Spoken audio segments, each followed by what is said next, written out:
Imagine this. It's a cool morning in London's bustling streets of the late 1950s. You're sitting in a doctor's office in Kilburn, and a pregnant woman, just like many of us or someone we love, is offered a small pill to ease her morning sickness. In that moment, nobody could have predicted that this unassuming tablet would later become synonymous with heartbreak, shattered trust, and a legacy of unspeakable tragedy. I am NJ from Freak Files. I'm about to take you on a journey into one of history's most jaw-dropping scandals. Buckle up, because the truth behind thalidomide is as dark as it is fascinating. I want you to picture a time when medicine was evolving at breakneck speed, where the line between innovation and recklessness blurred into oblivion. In the early 1950s, a Swiss company called Ciba was experimenting with tranquilizers for animals, a field that promised breakthroughs but also held hidden dangers. It was during this search for a miracle sedative that thalidomide was first synthesized in 1953. Initially deemed a failure for its intended purpose, the drug was almost forgotten, discarded by scientists and investors alike. But as fate would have it, the story was just beginning. Now, let's break the fourth wall for a moment. I'm not just telling you a story about a drug. I'm unraveling a narrative of ambition, deception, and moral bankruptcy. A narrative that forces us to ask, how did we let this happen? And as you listen, I promise you, every detail will pull you deeper into a world where ethics were sacrificed on the altar of profit. Fast forward to the mid-1950s. In post-war Germany, where Reconstruction mingled with the remnants of a grim past, a company named Chemie Grünenthal was scrambling to find its footing. Born out of the ashes of World War II, this firm was not your typical pharmaceutical company. With a past riddled with unspeakable ties to Nazi war crimes, the management and research teams were staffed by scientists whose moral compasses had been all but lost in the chaos of history. Imagine a boardroom where secrets and skeletons lurk behind every handshake, where ambition is fueled by a willingness to ignore ethics. It was in this charged atmosphere that Grünenthal rediscovered thalidomide. Initially patented in 1954 as a sedative, the drug was marketed under various names: Contergan, Thalidomide, Talidex, each label promising a breakthrough in easing human suffering. I'm talking about a drug that was to become the miracle cure for insomnia, epilepsy, and even, most controversially, the relief of morning sickness in pregnant women. Visualize a world where the standards of drug testing were primitive by today's measures. In the 1950s, the notion that anything a pregnant woman ingested might cross the placental barrier was not fully appreciated. The prevailing wisdom was simple. If a substance worked on adults, it should work on fetuses too. And so, with minimal testing and an over-reliance on rodent trials that failed to reveal its dark side, thalidomide was released into the market. Now picture this. Pharmacies and doctors' offices across Europe and beyond are stocked with thalidomide. In Britain, the drug appears under the name Distaval, and in Germany, it's known as Contergan. It's heralded as a wonder drug, safe, effective, and revolutionary. I'm here to tell you that for a brief period, it was among the best-selling sedatives in Germany, with a production volume reaching as high as 14 tons per year. But as you might have guessed, this prosperity came at an unimaginable cost. What if I told you that behind every tablet was a ticking time bomb, one that would later unleash devastation upon thousands of innocent lives? Early on, murmurs began to ripple through the medical community. Reports of peripheral neuritis, miscarriages, stillbirths, and grotesque birth defects started to surface. Imagine doctors initially dismissing these occurrences as rare allergic reactions, slowly realizing that something was terribly wrong. The evidence was mounting, and it wasn't long before the horrifying truth became undeniable. I want you to focus on a particular moment in time, November 1961. In West Germany, a doctor named Dr. Widekund Lenz began to piece together the puzzle. Despite his own questionable past as an ex-Nazi party member, a fact that only adds to the disturbing irony of this tale, Lenz's investigation was driven by genuine concern for his patients. On November 16, 1961, he sent a warning to Grünenthal, presenting evidence of a possible link between thalidomide and a wave of birth defects. His persistence, his willingness to confront a giant, is something that still resonates today. But what happened next will send shivers down your spine. After 10 days of heated debates on November 21st, Grunenthal finally withdrew the drug from the market. Yet, this was only the beginning of the nightmare.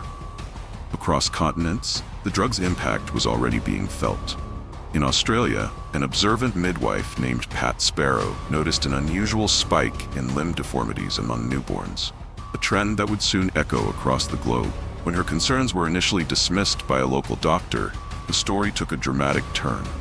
Dr. William McBride, the same physician, eventually had to confront the reality of thalidomide's effects and reached out to the medical community via a now famous letter to The Lancet.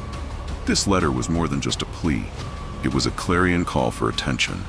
Soon, doctors in the United Kingdom, Australia, and New Zealand began reporting similar tragedies. I want you to imagine the collective shock of the global medical community as the truth emerged. Thousands of children, innocent and vulnerable, were born with devastating deformities. Some were left with limb malformations so severe that everyday life became an insurmountable challenge. In the midst of this unfolding disaster, one name shines as a beacon of caution: Frances Kathleen Oldham Kelsey. Picture this: a determined medical reviewer for the U.S. Food and Drug Administration, FDA, tasked with safeguarding public health. In 1960, thalidomide crossed her desk in America, and despite immense pressure from pharmaceutical companies and even threats of dire consequences, she refused to authorize the drug without rigorous testing. I speak directly to you now.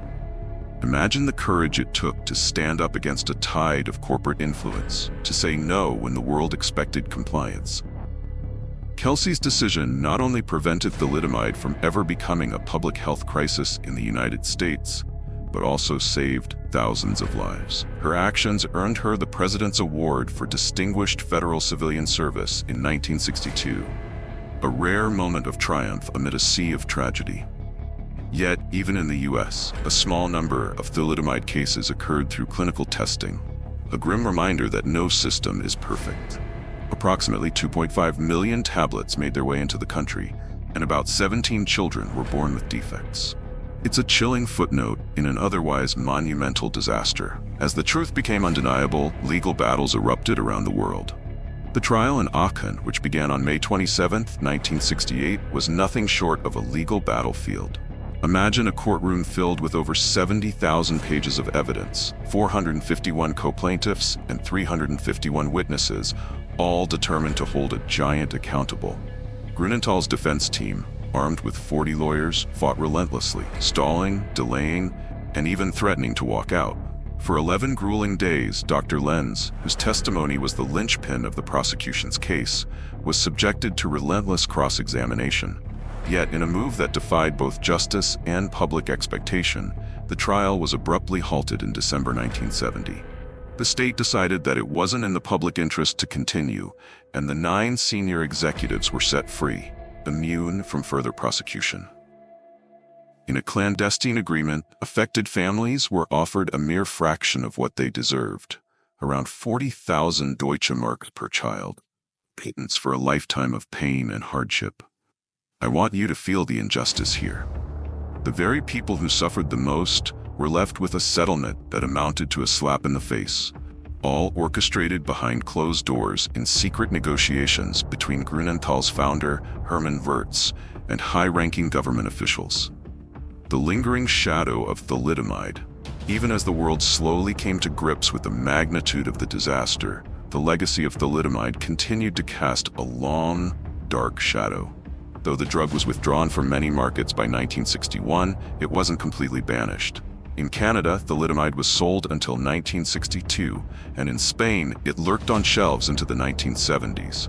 Meanwhile, in Israel, researchers discovered an unexpected benefit: thalidomide's efficacy in treating leprosy. From 1964 onward, it became the first-choice treatment for leprosy in Brazil, even though this repurposing led to at least 33 cases of birth defects. The story doesn't end there. In 1999, after decades of being vilified, thalidomide re-emerged as a treatment for certain cancers, such as multiple myeloma, under strict FDA guidelines. It's a testament to the drug's complex nature, a compound capable of both miraculous healing and catastrophic harm.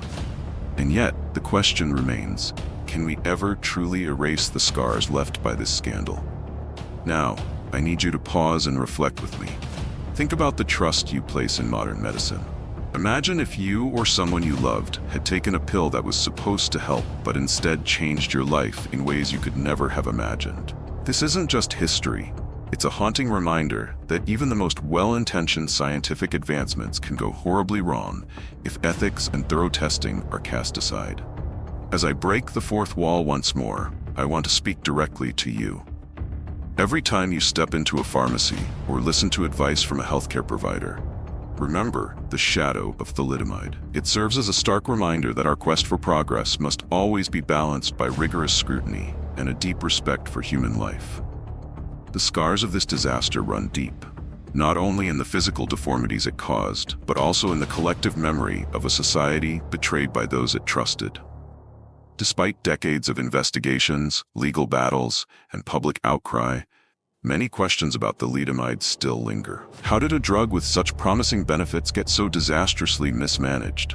Could more lives have been saved if warning signs had been heeded sooner? And perhaps most haunting of all, how do we rebuild trust in a system that allowed this nightmare to unfold? I'm not offering you simple answers, because the truth is far more complex and disturbing.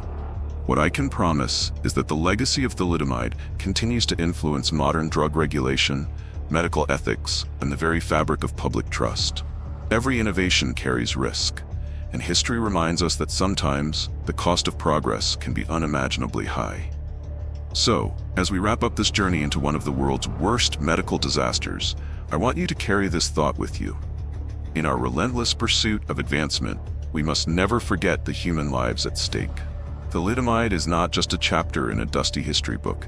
It's a cautionary tale, a scar on the conscience of modern medicine that demands vigilance, transparency, and compassion. Before you go, think about this. What would you do if you knew a drug you trusted could change your life forever? The answer isn't simple, and it's a question that each of us must grapple with as we navigate a world where science and ethics are forever intertwined. Thank you for joining me on this dark and riveting journey. This is Freak Files, channel that bring dark history and horror story to life via documentary. Stay curious, stay cautious, and remember, the past always has a way of haunting our future.